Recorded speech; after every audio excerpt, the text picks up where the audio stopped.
they also qualified damage. In the case of this other GR86 owner, that car did 114 at one point in its life.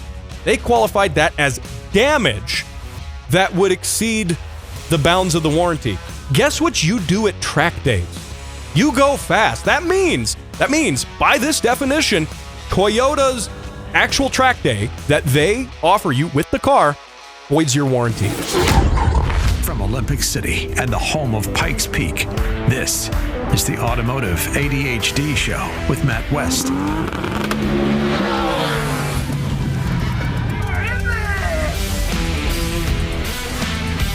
Oh, man. Toyota. What are you doing, man? What are you doing? Oh, man. Matt West here, hanging out with you, talking cars on the Automotive ADHD Show. We're going to talk about today what is going on over at Toyota right now. GR Corollas are catching fire. Toyota's denying warranty claims left and right, and for driving 85 miles per hour, apparently. Tacomas are braking left and right, and a sticker has caused a recall. All of that in like the recent weeks. This is crazy.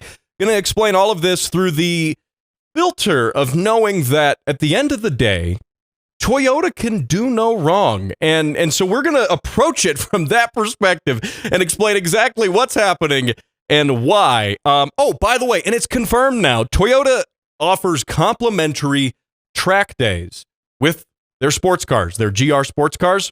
Yeah, and those void your warranty now, apparently, even though they offer the track days. So we're going to get to all of that, and we're going to talk about how the National Park Service might write you a ticket for having all-wheel drive. We're going to get to that. And BMW doubles down on charging you a subscription fee for things that you already have. You thought it ended with the heated seats thing? Oh, no. It goes much deeper than that. And, of course, we're going to get to your car sounds and more on this edition of the Automotive ADHD Show. Now, I'm back from a work trip on the road. I spent the past week in Atlanta, or Hotlanta, as it's better known, and it was very hot. It was humid, and I was traveling with some work colleagues who were saying that, oh, well, it's not that humid, really. It's not that bad, actually. It's been a lot worse here before. And bear in mind, I come from Colorado Springs in particular, and the humidity, look, if it's more than 0%, that's too humid in my opinion, okay? Like I don't mind the heat, but, at least we have a dry heat. If it's 100 degrees, it's a dry 100 degrees, and I do sympathize with all of the folks who might be listening to this show as a podcast across the world. If you live in a very humid climate, you have my sympathy wholeheartedly.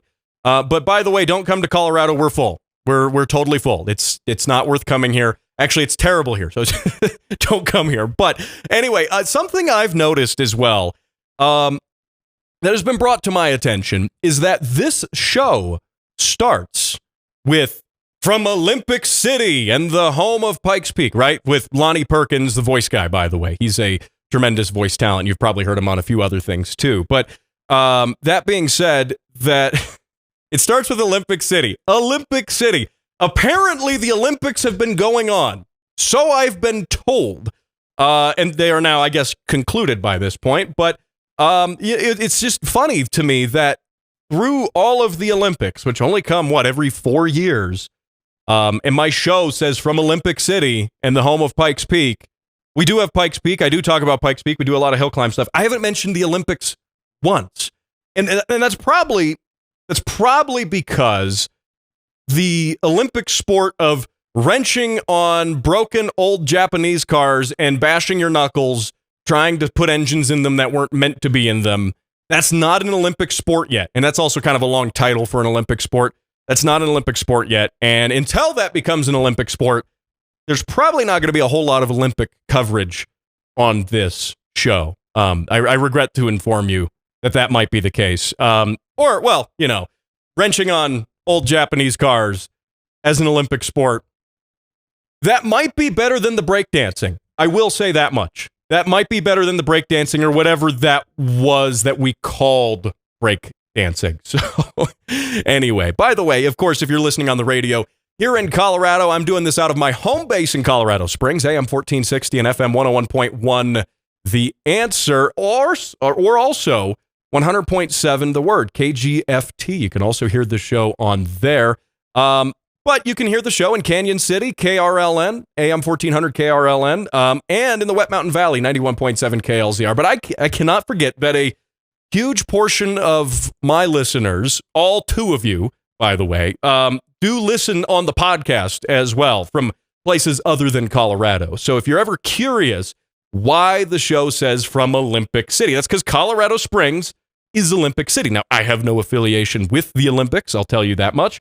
But we're Olympic City. We have the Olympic Training Center for the United States Olympic team, and it's pretty common to have Olympic athletes just cruising around here. Like, that's just kind of normal. If you grew up here, you would just think that's the norm. That's what you do.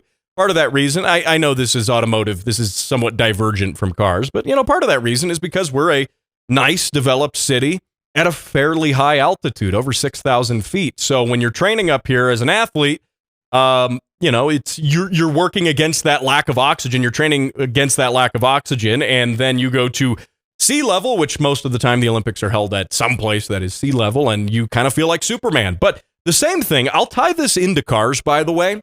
The same thing does happen with cars, though training here at altitude doesn't make your car faster at sea level.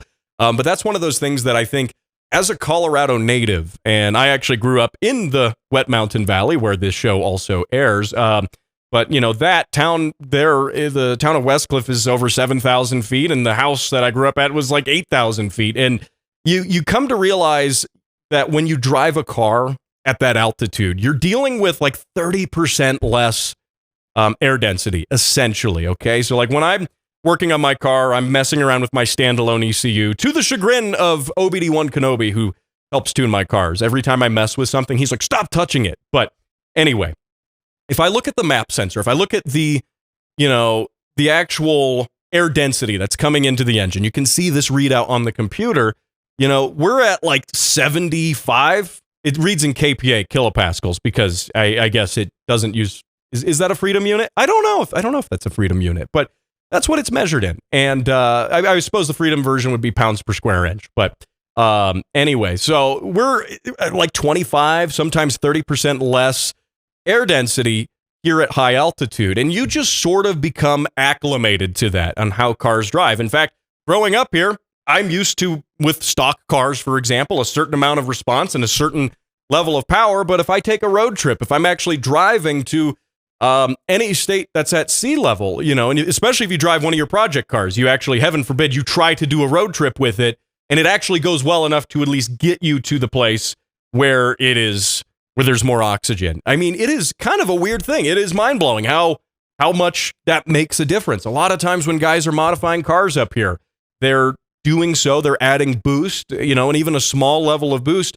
really only making up for the altitude difference. So I don't know. That was not a tangent I was planning on talking about, but, as things go on this show, I sort of just talk about what I want. And of course, we got a whole lot of other things to get to, of course. And, but, I will say, I think if we could combine the nice weather that we have here in Colorado with, by the way, again, like I said, we're full.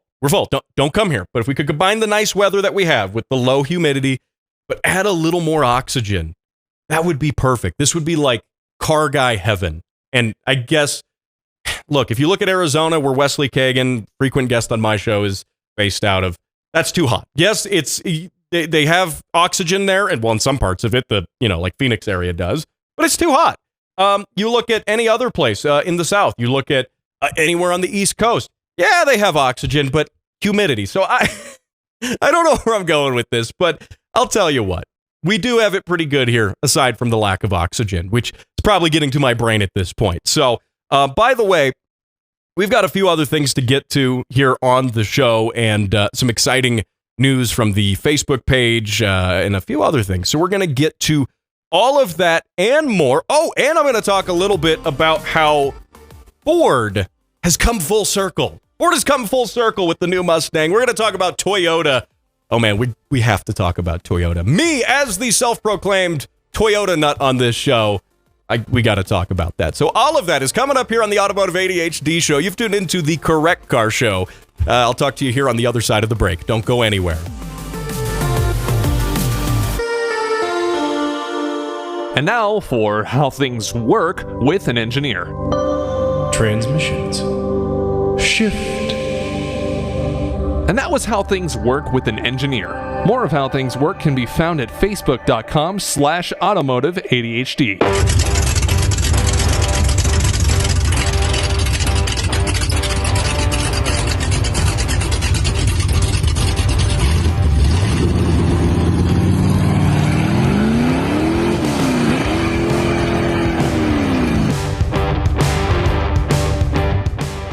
You know, you can send your car sounds into my show, facebook.com/automotive ADHD, and I play them here on the radio as well as on the podcast.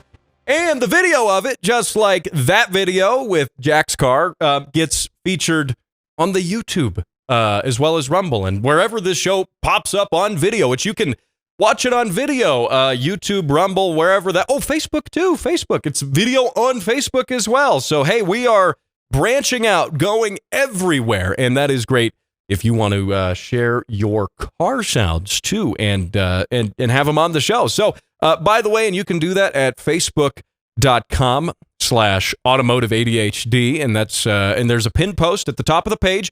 You go over there and you post your car sounds into the comments. And the great thing is, when you do that, the other people on the page get to see it too, and it's a whole lot of fun, and we all get to share a love for cars. And by the way, when you also do that, by the way, there's a lot of stuff. I'm saying that quite a bit. But over here, if you're watching on the video, speaking of which, I'll wave it in front of the microphone for the radio and audio listeners. But Automotive ADHD keychain right here. It's a nice embroidered keychain. It's got, well, the name of the show on it. This one you're looking at, this is my personal one. It lives on my keychain. These are the Tacoma keys.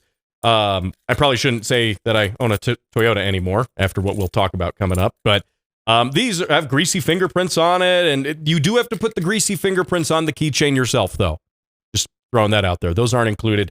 Those are pretty easy to put on, though. But you can win that as well as a $25 parts store gift certificate and an As Heard on the Automotive ADHD show sticker right there. If you're watching on video, there it is, out of focus, albeit on the back of my laptop. And then you can put that on your car. So all of that, facebook.com/automotive ADHD. I'll pick a winner every month. I'll DM you if you've won. And that's one winner every month for the gift card. I should say, and I did say this last time on the show, that I can only send those gift cards within the United States, just because I know the gift cards work in the United States. If you're in Slovenia or something, I'm going to have a hard time sending you a gift card. I can send you the sticker and the keychain, though. I haven't found anywhere where I can't do that yet. So, hey, send those car sounds in. Also, quick mention on the Facebook page, almost at 1,000 followers on the Facebook page, which is awesome. That is very cool. And, you know, that to me is fantastic. And I know folks listen to the show here on the radio, you listen on the podcast. And if you don't like the Facebook page, you're missing out on some other fun stuff and those car sounds. So go check that out. Facebook.com/automotive ADHD. And a quick mention for listener Colin. He's a longtime listener of the show, an OG listener, you could say.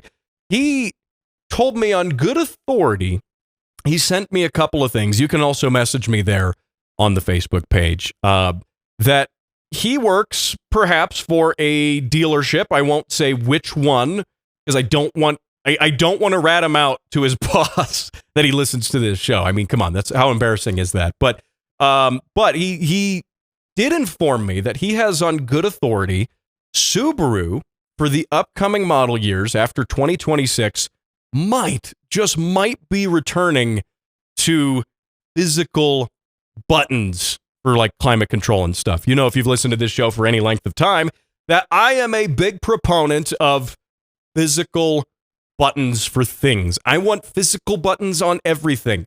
I want my car to look like it has the cockpit out of an airplane. I want that. I want gauges. I want buttons. I want knobs. I want all of it. Okay.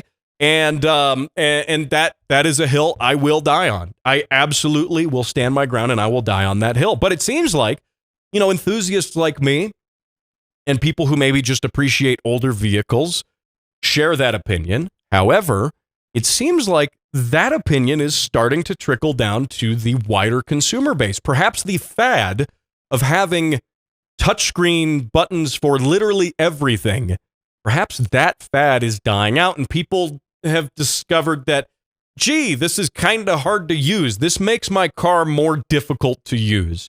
Not only that, it makes it unsafe. I've talked about a true scientific study that has looked into it, and I mean, physical buttons, they're literally safer.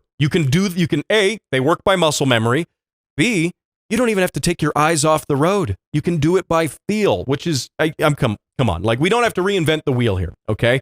Colin did say that controls are going to go back to physical buttons with separate modules. Also, by the way, making the radio, in theory, I don't talk about rumors and hype on this show very much, but I do appreciate Colin mentioning this on the Facebook page, that in theory, if all of this goes according to plan, the radio might be replaceable too. Now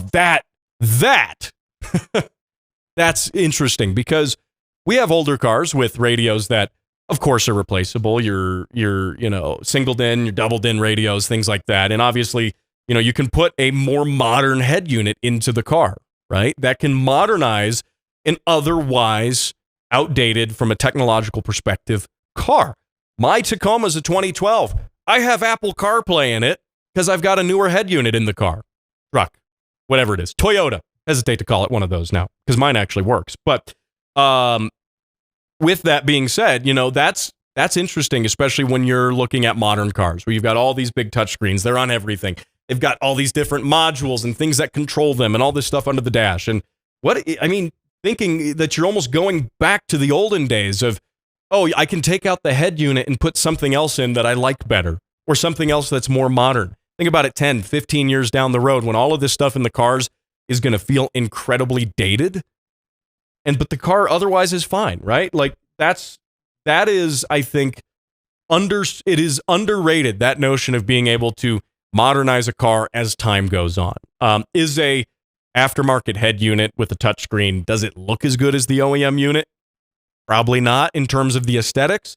But when these cars are older, they're not worth as much. It's just a daily driver. It's or a fun project car. Having that flexibility is good. So anyway, thanks to Colin for sharing that. And of course, you can share your thoughts on the Facebook page. You can message me directly, direct access to me.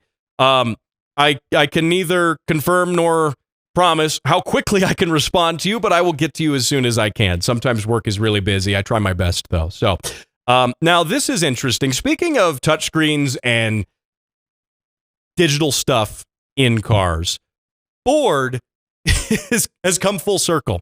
Okay, so you may be aware that the current generation Ford Mustang has screens for gauge clusters.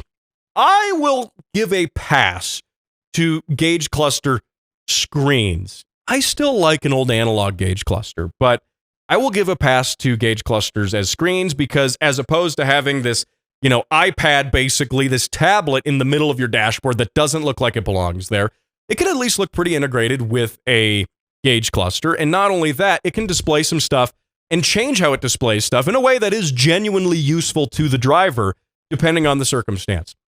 I do like that.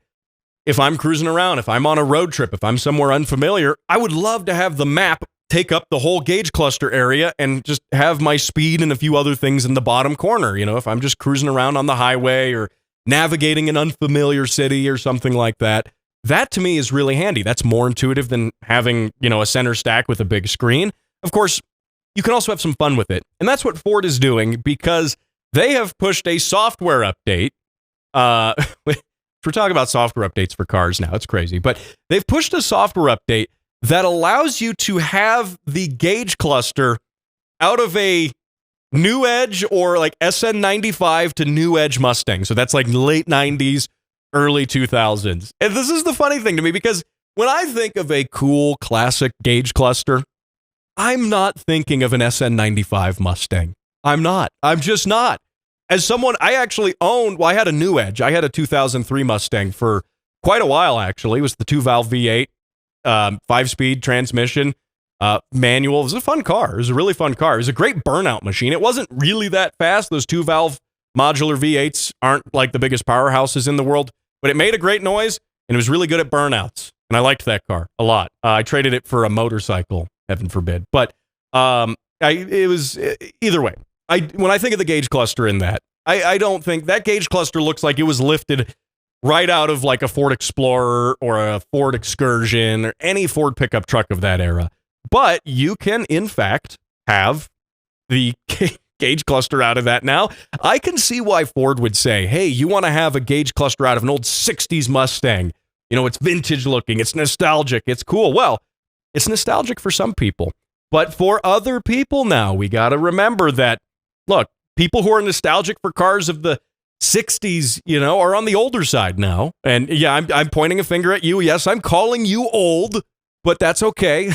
I'm not saying in a bad way. But if you're watching on video, by the way, go ahead and check this out. I will go ahead and lay this. This does come by way of the drive, by the way. Hat tip the drive. And it's even got a little animated graphic there. Look at that. That you can see it. Again, if you're unfamiliar with what I'm talking about, if you're listening on the radio and you're like, why is he showing a video? Just picture the gauge cluster out of a Ford Explorer from like 2001. You can have that now as your digital gauge cluster. And you know what? You can have the fancy looking one too out of the SVT Cobra. The colors are a little different. Getting kind of pedantic with that, but I do think it's interesting. And we'll throw that up there on the video too. The comparison of the original versus what you just saw there a little bit ago. And I'll take it though. I'll take it. You know what? If you can add a little bit of fun, a little bit of nostalgia. Look, a guy buying a new Mustang right now, he might be kind of nostalgic for the old 90s Mustangs. It's crazy to think, but those old Mustangs from the 90s and early 2000s, I'll tell you, they are a bargain for what they are now. They are cheaper. They're probably, here's the thing, because like the Fox body Mustang, the previous generation before that, the Fox body used to be the cheap go-to Mustang. It really did. You could have it cheaply. You could swap another V8 in it. You could hop up the 302 or whatever you've got in it and have some real fun with it. And that was the cheap go-to. But now Fox bodies are kind of becoming classic. Even though they were mass-produced, they have some classic appeal to them. And that even goes back to when I was talking to some folks from Hemmings on the show. That like when we're looking at cars, future classics, or currently starting to become classics, those 80s, late 70s, 80s Mustangs, those Fox body era cars are getting interesting. So that being said, the new performance bargain, the SN95, that's the jelly bean looking one. Then the new Edge, which is basically the same Mustang, but with some edges on it. So, hey, there you go. If you buy a brand new Mustang and you wished you had a $2,000 SN95 off of Marketplace and you overspent and you want the gauge clusters out of the old one, well, now you can do that. So, hey, don't go anywhere. We're talking about Toyota. Oh, man, there's so much stuff going on there. That's coming up after the break. You're listening to Automotive ADHD right here. Colorado Springs' #1 car show by default. This is Automotive ADHD. Yes, it is. Matt West hanging out with you, talking cars on the weekend. And there's a lot of stuff to get to here. Of course, with Toyota doing some questionable things, even though we know they can do no wrong. So that's weird how that works. But before we talk about that, you got to hear about this.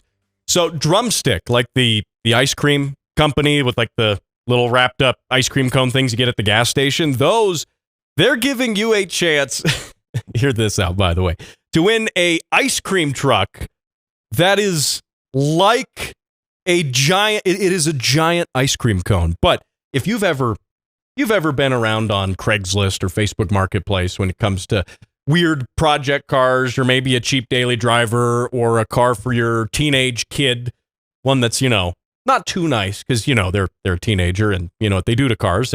But anyway, Drumstick has this giant ice cream cone truck. Okay. It's kind of like the big hot dog truck. You've seen that, but ice cream cone shaped. And here's the catch though. It's not for sale. They're not just really giving it away. It's up for trade on Facebook Marketplace.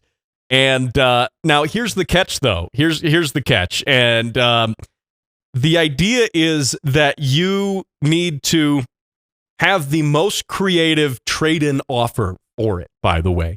And so this goes to, like, if you've ever done Facebook Marketplace deals with cars or anything like that, browsing through there late at night, looking for a project car that you're going to tell your spouse that you didn't buy, and she's going to wonder why it's suddenly in the driveway. But they say they're looking for creative trade-in offers. So they're saying, some ideas to get you started are like, maybe, I'll trade you, an old family reunion T-shirt, or, I'll trade you my pet's naming rights and name your pet Drumstick, whatever, right? Something like that. But I actually have a proposal. You see, I'm in a unique position, sitting here at the radio station at the studios, at AM 1460 and FM 101.1. The Answer. Well, that's where I'm doing the show, right? I'm doing the show from the garage studio, piping it into the radio station. But I do have a unique opportunity to say, what if we trade, hear me out, the radio station's truck that they take to events and stuff. It's got AM 1460 and FM 101.1, The Answer on one side, and then it's got KGFT 100.7, The Word on the other side. It's got this nice vinyl wrap. It's a Dodge Durango. It's a good-looking truck. And I mean, come on, everyone loves a radio station truck. It's got all sorts of cool radio station gear inside of there. It's pretty neat, right? And now I probably won't get my boss's approval, but that's my offer. I will trade the station truck for this ice cream cone themed truck, because even from a radio station perspective, how cool would that be? You go to some event, some live broadcast, right? And maybe some breaking news thing, and instead of showing up in your branded station vehicle, you show up in a giant ice cream cone truck with ice cream in it, presumably. I assume it comes with the ice cream inside of it. I think it does. I would hope that a truck shaped like an ice cream cone also contains ice cream. And come on, you're winning. You're winning everything. And so anyway, I'll ask the general manager here, Chris Gould, by the way. I'll ask him for his approval on this trade offer. So I'll let you know how that goes. So I got to touch on this real quick here. Four-wheel drive versus all-wheel drive. There is a difference, and there's a difference, and there's a fairly significant difference. So much so that the National Park Service says they will actually they can actually ticket you if you don't know the difference, especially if you're off-roading in a national park that requires to be on the trail four-wheel drive. And people might say, yeah, but my Subaru Crosstrek is all-wheel drive, and it's basically the same thing. Well, not quite. And it's not quite the same thing enough for the National Park Service. And this comes by way of a Redditor who posted a letter that they received from the National Park Service warning them. They did get a warning, and they got a warning first before they got a ticket, but they warned them that their Subaru Crosstrek is not allowed on the Colorado River Outlook Road, and that's in Canyonlands National Park, by the way. And they might say, well, come on, it's a vehicle advertised for going off-road, and it's got all-wheel drive. What's the difference? And the difference is somewhat semantics, yes, because in a four-wheel drive application, presumably your car has four-wheel drive, and it has four wheels, and all the wheels are driven. In an all-wheel drive vehicle, presumably the car has four wheels. Most of them do. Some of them don't. There are exceptions. There are exceptions to that. But presumably all of the wheels are driven. So if there's four wheels and they're being driven, then all-wheel drive is four-wheel drive. Not necessarily. And it does come to semantics with, the way these things have been marketed and the way, four-wheel drive came to existence many, many, many decades ago. But typically speaking, and this is what here's how I would define it, because you will get varying definitions. And I think my definition is, albeit very close to the National Park Service's definition, which is that a four-wheel drive vehicle is usually going to have a selectable four-wheel drive system. So you can say, I'm in two-wheel drive, or I want to be in four-wheel drive. An all-wheel drive system oftentimes is automatic. It is operated by various, types of couplings and differentials and things that send some power to the front and some to the rear, depending on your all-wheel drive system. There's also clutch-based systems, and the computer can regulate typically what gets what. And the computer decides what you need based off of either what it sees or if you've selected a certain traction mode. I'm on gravel roads right now, or I'm in slippery mud or snow. You have different settings for that. One other key distinction, in my opinion, is with a selectable four-wheel drive system, and no one's really even saying it this way, but I think with a selectable four-wheel drive system, one of the biggest things that differentiates that from an all-wheel drive system is the ability to change the gear ratio. When you go into four-wheel drive low, you have now significantly changed the gear ratio of what the car is doing. Not just the final drive and the differentials, those stay the same, but in the transfer case itself, you're gearing down, you're reducing wheel speed, but you're adding a significant amount of torque at the expense of that wheel speed. When you're in four-wheel drive low, it's very slow. Or, you can even think of it, it's not quite the same as like a dedicated crawler gear. You can have four-wheel drive low and a crawler gear. But I think that is definitely one of the things that defines a vehicle as being true four-wheel drive. When you have a transfer case and a different gear ratio that you can select for that through that transfer case to gear things down, and that that gear reduction, I should say, gives you precision. You can be very precise with what you're doing and crawl. You can have the vehicle, if you've driven a four-wheel drive, you know exactly what I'm talking about. I'm preaching to the choir here, but you can crawl at a very low speed. You can crawl at like a walking pace. With my $800 stroker Jeep, I can be in an open field in the middle of nowhere, put it in four-wheel drive low, first gear. I don't even have to push the clutch in or do anything. I just let the clutch out without giving it any throttle, and it just creeps forward. I can jump out and walk alongside it, and it'll just slowly do its thing, right? And that gives you a lot of control in difficult situations. But another thing is that oftentimes vehicles equipped with true four-wheel drive, I won't say all of the time, but there are many times, even from the factory, that a four-wheel drive vehicle is also equipped with some sort of locking differential. A locking differential usually in the rear, and then your really higher trim, like your Jeep Rubicons and stuff, they're going to have a locking differential oftentimes in the front in addition to that. And you have to understand, too, with the differential, it is a differential. It allows the wheels to spin at different rates, because when you're going around a corner on dry pavement, the inside wheel is going to spin at a different speed than the outside wheel because they have to travel a separate distance from each other. They are separate in the distance that they travel, and that's going to affect the wheel speed. So you want that. But off-road, that's not necessarily what you want. Especially, that's how you get one wheel spinning. The wheel that's got traction isn't spinning, and the one that's slipping is spinning.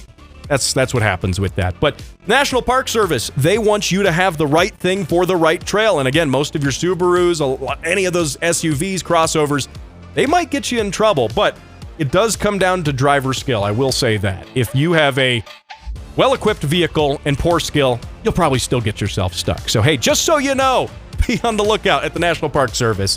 Don't go anywhere. We're talking Toyota. Oh man, things are going bad with them. That's after the break here on Automotive ADHD.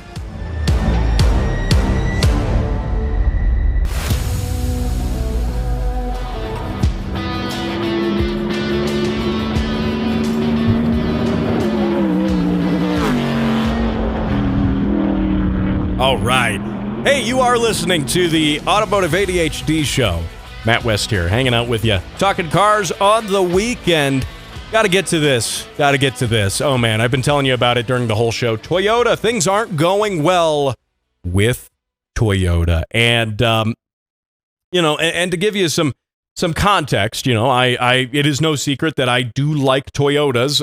In fact, I do feel a Toyota breathing down my neck here at the garage studio. That is a crusty, rusty AE86. I wonder if the battery's going to run down with the lights on. Anyway, don't worry about it. But so I did make a silly video on my social media a few months back. I was replacing an O2 sensor on my Tacoma daily driver, and I was replacing the upstream O2 sensor, that is, okay?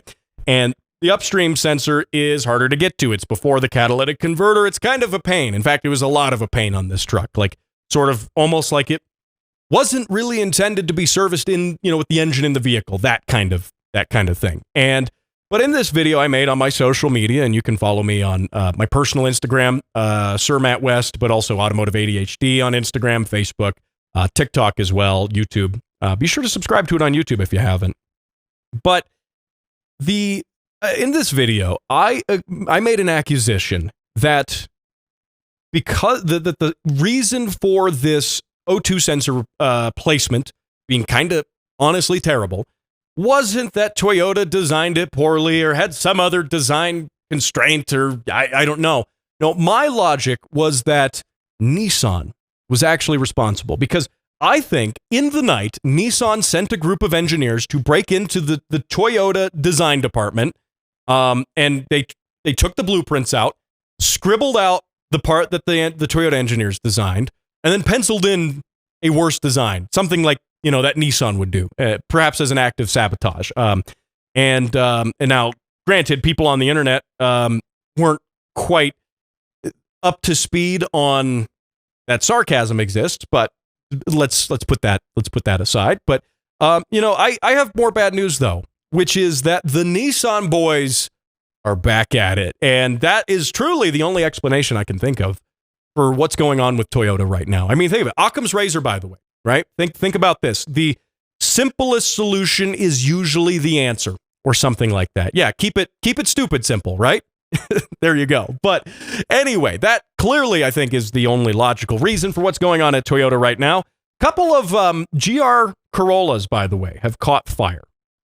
And the GR Corolla is the cool performance-oriented one. It's all-wheel drive, turbocharged 3-cylinder with a manual transmission, rally-focused sort of aesthetics, and I'll point this out, comes with a track day when you buy it. That's very important for the rest of this story. But one gentleman was driving his GR Corolla on the highway, 23,413 miles, well within Toyota's factory warranty, by the way.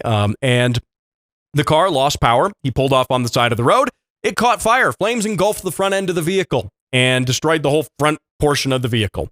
And Toyota comes along and he says, well, hey, that's not right. That shouldn't happen. By the way, worth noting that the car isn't modified in a way that would do that. You would say, oh, if he's got an aftermarket turbo, he's done something to the electronics.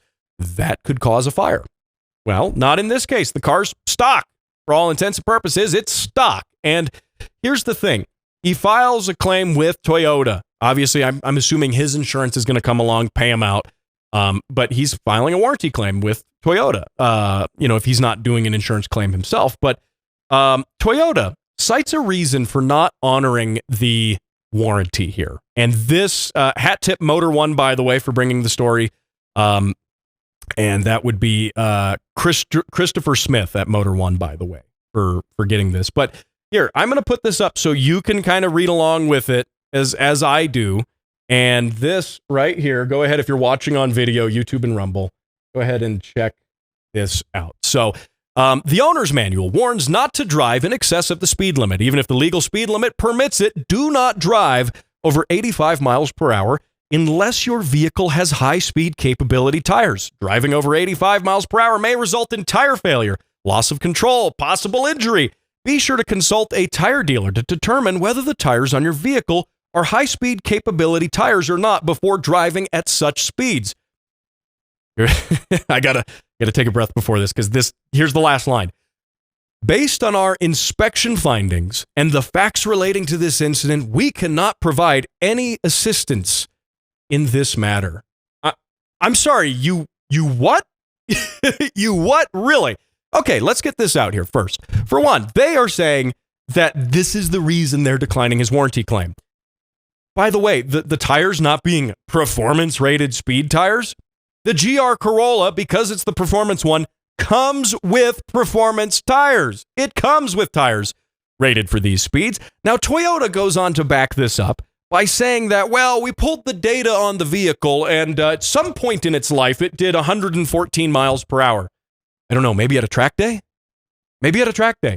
Not that it sat at 114 miles per hour when it caught fire. It was just pinned at that speed, and in fact, I probably could do more and be just fine and reliable. That's not an issue for a performance car. That's not an issue whatsoever. Sustained high-speed operation. Ask the Germans with the Autobahn if sustained high-speed operation is, oh, that's the reason we have to decline the warranty claim on that. They said it qualified as abuse. Really? Now, there was another GR Corolla, very, very similar incident. This one had 8,146 miles, or the odometer reading at their last service was that, and then it was a little bit more at the time of this incident, somewhere around 9,000. But again, well within the warranty period here. And this owner got another response from Toyota. Take a peek at it. I'll read it as well here for our audio listeners. But in response to your concerns, a vehicle inspection was conducted and blah, blah, blah. We'll skip ahead here. Based on the inspection findings, the cause of the fire could not be determined. Therefore, we are unable to offer any assistance. Toyota, what? Why? Why?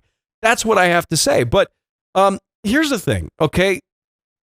Toyota has track days that they offer with their GR series cars. That's the GR Corolla, both of these vehicles in this case. That's also the GR86 and the GR Supra, their sports lineup. You literally get a track day when you buy one of these.